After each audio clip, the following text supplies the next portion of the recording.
Hey everyone, welcome back to my channel.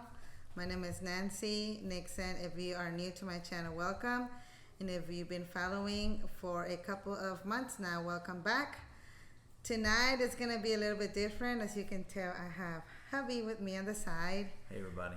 And we just want to share something together. I actually want to share our love story, how we met. I think it's a beautiful story, don't you think? I do. I love it.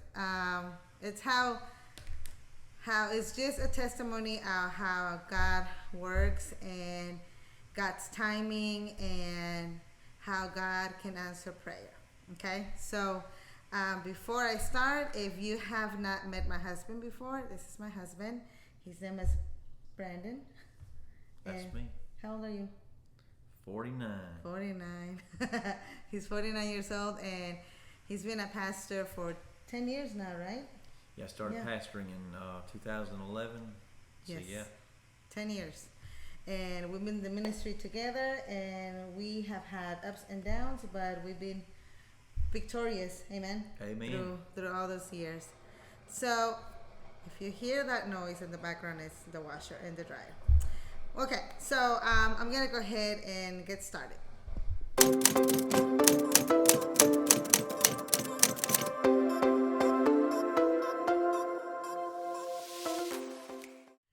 All right, so I'm gonna go back to a couple of years.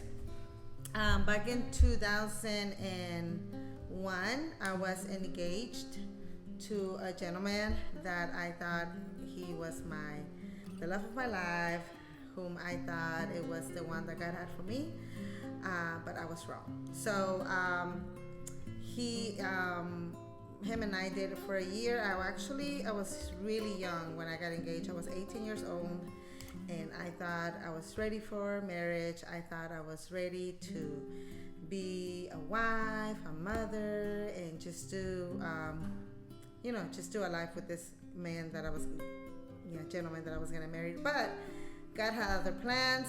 I think a month or so prior to the wedding, I broke off the engagement.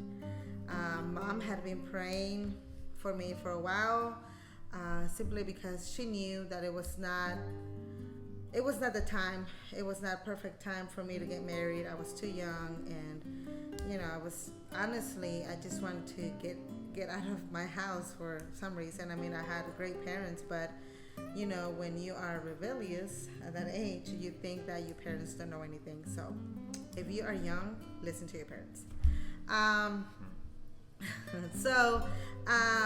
Back to 2001, I decided to break off the engagement, and I actually went back and renewed my relationship with the Lord, and I asked him to just help me grow in him and to forgive me of my sins. And anyways, while I prayed, I asked the Lord, okay, God, I don't want to date anyone.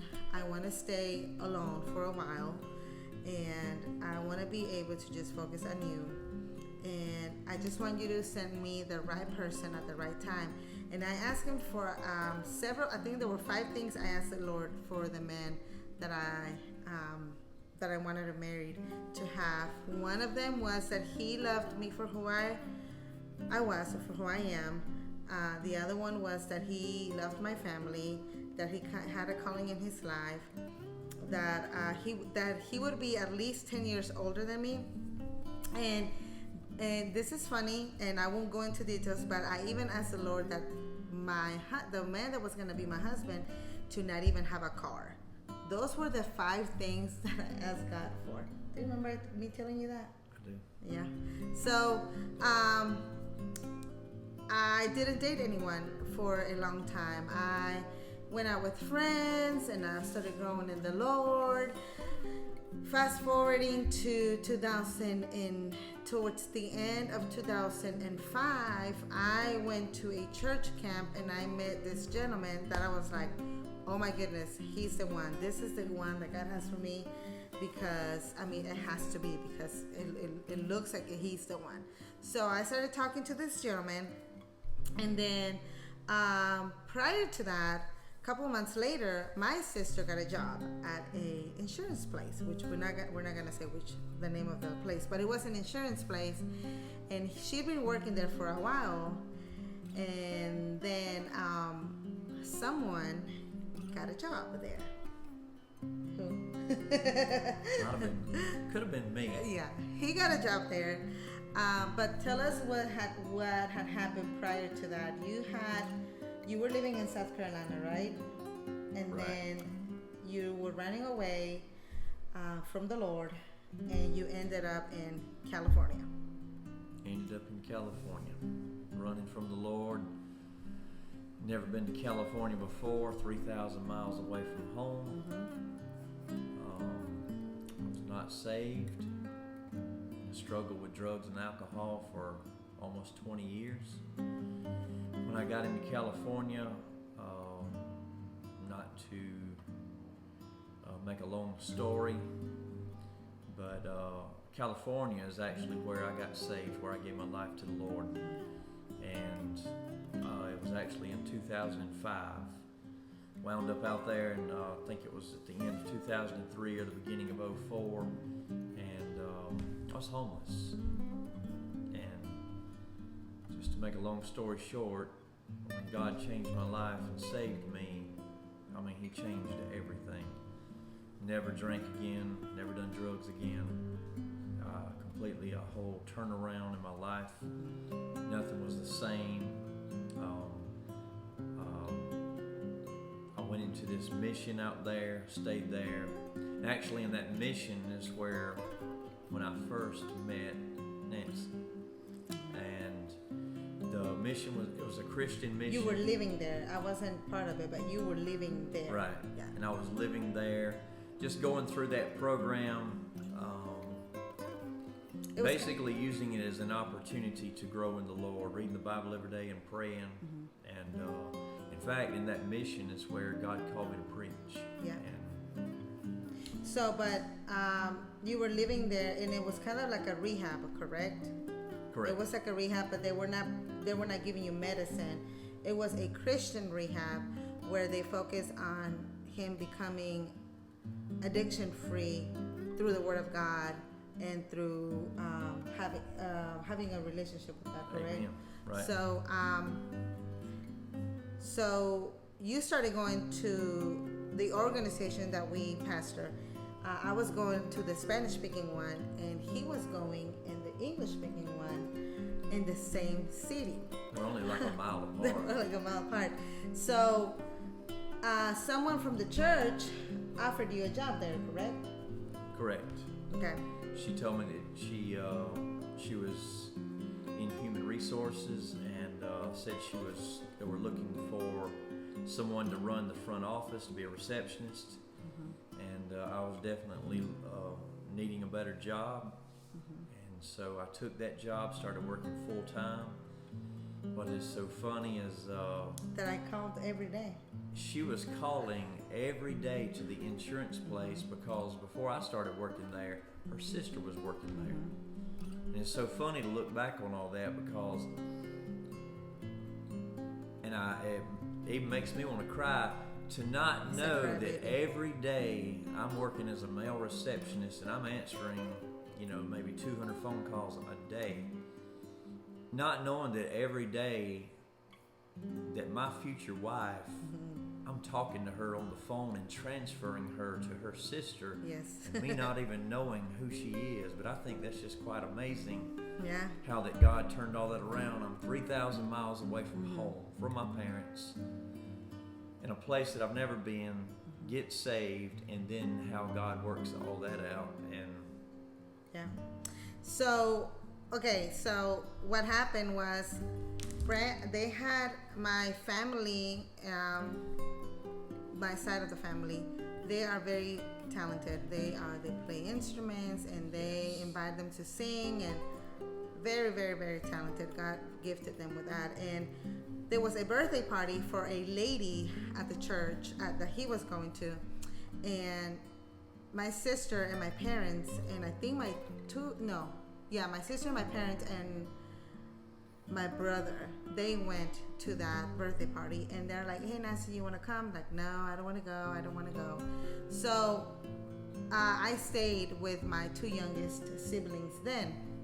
So he was there, and from what he tells me, what he told me later was that he really enjoyed the music and he loved it, and They played all the songs that I was familiar with. yes, like the hymnals and all that. So he was familiar with that. So my sister came home one day and she's like, "Hey, Nancy, there's this guy at work." And now get this, the lady that he was working for and my sister, they're working together, but the lady that hired him, she wanted for him to meet someone from my family, okay? Either my aunt or my cousins or either me or someone. She just wanted Brandon to meet some of us because she thought that he was a perfect fit for my family, which is the Agundez family. So Diana, my sister, she's like, "Hey, Nancy, there's a guy at work and he's very nice." And actually we were laying in bed, and this is true story. We're laying in bed and she's like, "Yeah, and his name is Brandon Nixon." When she told me his name, I heard a voice that said, "That's your husband." And I was like, "What?" And I was kind of in. Still makes me cry. I'm telling you, he's a crybaby. Oh. Anyways, I was like, "Oh no, I'm already dating this guy, and this is the guy I'm talking to, and this is the guy that God has for me." Now I'm thinking all this in my head. And now get this, I was single from 2001 to 2006. I stayed single. I didn't date. I would go out with my friends, but I didn't date anyone because I had asked God to help me stay connected with Him and help me to stay by myself until He had the guy for me, until He had the man that He was putting, or giving me as my husband. So I'm gonna continue, but I don't want to spill everything. So my sister starts giving him a ride, right? Before we started dating. She did. She started giving me. I didn't have a car. Yes. And so she would start giving me a ride. Oh, wait a minute. That's one of the main keys. He did not have a car. He didn't have a car. So she was picking you up. She'd pick me up at that mission and then take me to that insurance company. Mm-hmm. And then every day, then she would drop me back off because it was actually on her way home. Yes. So she was telling me, it's like, "Hey, Nancy, I'm picking him up," and da-da-da. And I was like, "Oh, okay. But every time she would talk to me about him, my stomach would go in knots, and I didn't understand why. So let's fast forward a little bit. It was a Mother's Day weekend, May of 2006. And I had the opportunities that I've had to meet him. I've always turned them away because I would tell him, "No, I'm not interested. So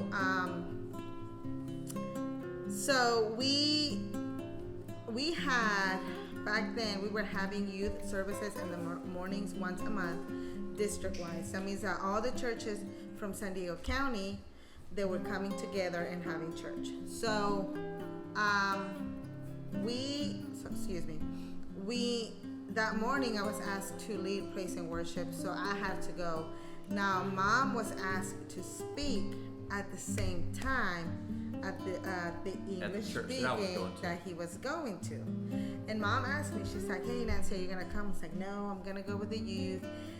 By this time, the gentleman that I was talking to, that I thought it was going to be my husband, told me that he was gonna come to see me. Well, and I told Mom, "No, I'm gonna meet someone, so I'm not gonna be able to make it." Okay, so we got that Saturday. I was getting ready to lead praise and worship, and the guy was supposed to be there by 9, and he didn't show up at 9. And I said, okay, if he doesn't show up at 9:10, that means that the guy that is at the other church, just him, that's the one that you have for me. Well, 9 o'clock came, 9:10 came, and I was like, okay, Lord, okay, 9:15. If the guy that I'm talking to doesn't show up at 9:15, then that means that the gentleman that is at the other church is the one that you have for me. So I was kind of like, how would you call that with the Lord? I was kind of like, Not bargaining, but yeah, I'm kind of bargaining. Yeah, kind of, you know. But anyways, 9:15 comes, I'm like, okay, Lord, 9:30. If 9:30 comes, and if this gentleman doesn't show up, that means that the guy that is at the other church is the one that you have for me.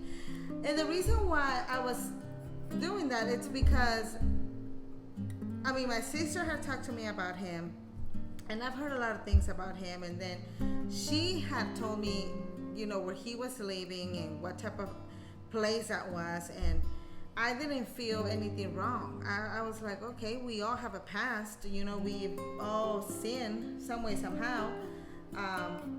That didn't bother me, to be honest with you.